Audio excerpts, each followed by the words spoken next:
راح يكون هنا وصلنا بهذا الشكل 24 يشير لنا إلى أنه هذا focused spot is actually a tiny diffraction pattern. وراح يشير إلى أنه يكون فعلا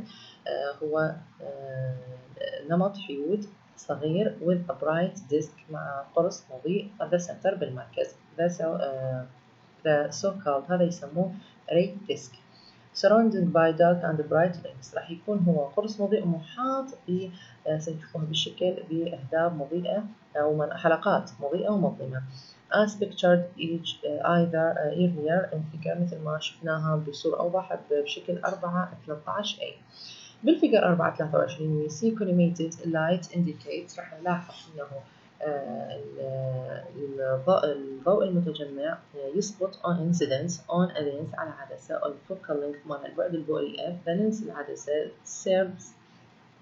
as both راح تحافظ على كلا الفتحة circular aperture فتحة دائرية لقطرها دي to intercept حتى تقاطع plan waves الموجات المستوية and lens to focus. والعدسة راح تركز light on a screen الضوء على الشاشة مثل ما هي موضحة بالشكل 4.18. This is the setup in figure. هذا السيت اب بالشكل الموضح 4.23 matches the conditions يقترن ويا الشروط بالشكل 4.18 ب we are assured راح نتأكد إنه Fraunhofer diffraction pattern will form تكون لنا حيود نمط Fraunhofer on the focal spot of the lens على البقعة البؤرية من العدسة. مثل ما نشوفون هذا الشكل 4.23 اللي هو نمط حيود فرانهوفر المتكون للفوكال بلين للعدسة اللي يكون لها البعد البؤري مالها.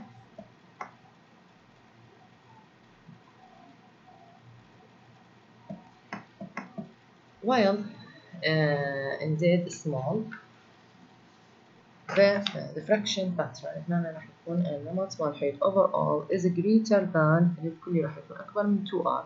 demonstrating clearly راح تركز بوضوح that the lens focuses collimated light العدسة راح تركز الضوء to a small diffraction pattern لنمط حيود صغير offerings للحلقات are not to a point وليس على نقطة.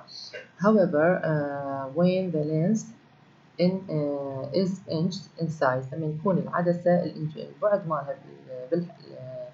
الحجم مالتها بالإنجاد we do justifiably راح يكون كمبرر يشير إلى الفوكال plane pattern نمط المستوي البؤري as a point ignoring كنقطة راح نهمل all structure كل المصادر within of the point ضمن النقطة. example 10 راح ينطينا provides us with a feel يعطينا شعور for the size of the structure على حجم التركيب مال الفوكس سبوت مال البقعة المتركزة when the lens of normal size عندما تكون العدسة حجمها طبيعي becomes the circular aperture راح تصبح كفتحة دائرية that gives rise to the array disk diffraction pattern راح تعطيني هذا نمط حيود القرص اللي هو array disk. The diffraction pattern is in truth then راح يكون حقيقي بعد ذلك an array of alternate هاي الأشعة المتذبذبة بين الحلقات الدارك والبرايت المضيئة والمظلمة with a bright spot at the center وهي بقعة مضيئة بالمركز even though array is very small and hardly observable. تكون هنا الأشعة جدا صغيرة وتكون ملاحظة بشدة للعين البشرية human eye. From the equation من خلال المعادلة نعطي معادلة figure 24 we see diameter نلاحظ القطر مال central bright spot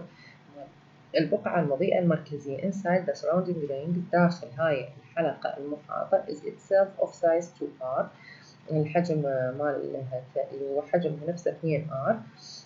من خلال هاي المعادلة 2R تساوي لنا تقدر تشوفوها 2 1.2 عند z برايم ل d capital where z برايم هي نفسها ال f. نجي هذا الإكزامبل 10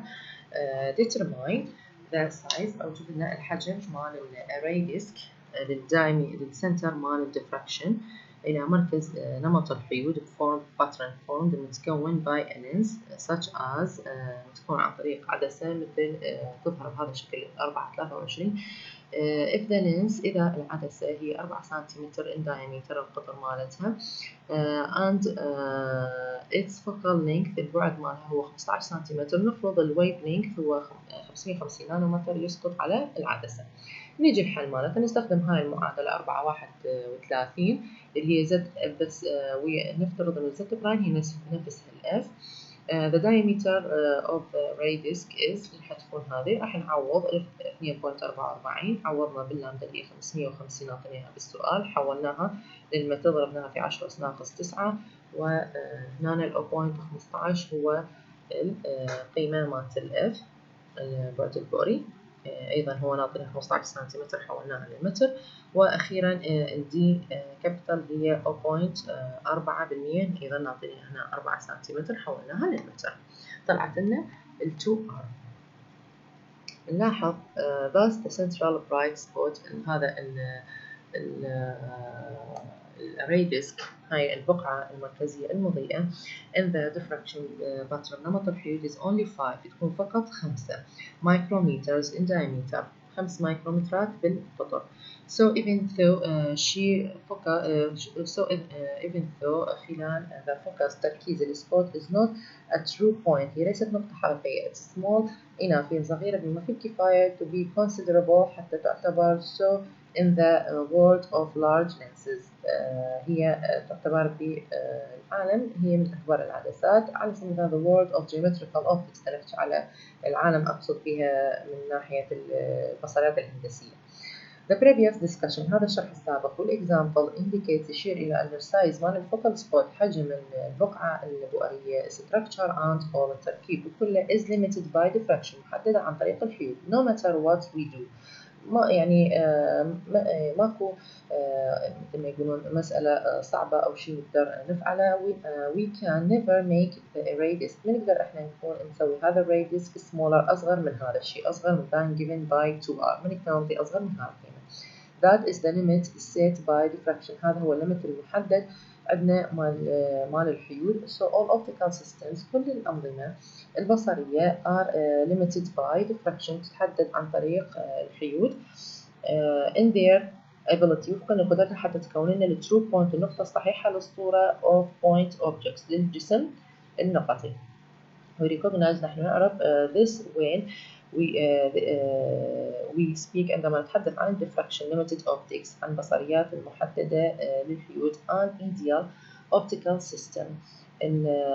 هذا النظام البصري المثالي therefore can do no better than the permitted by diffraction theory ما راح يكون أفضل من النظرية مال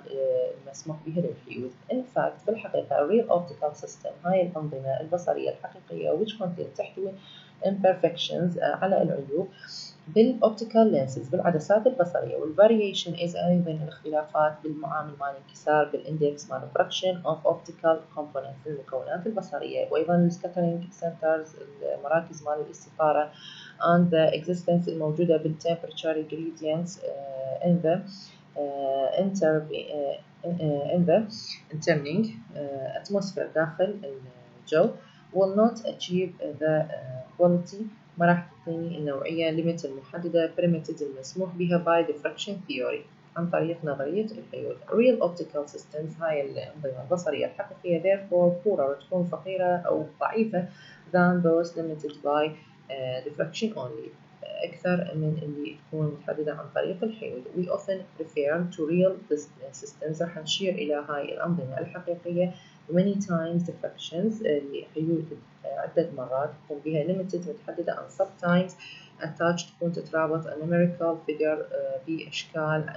رقمية such as 5 times diffraction limited كأنما نقول عليها متحددة 5 مرات to indicate the deviation inequality حتى نشير إلى الجودة أو النوعية expected المتوقعة من ال given system compared للنظام المعتاد نقارنها ويا ال ideal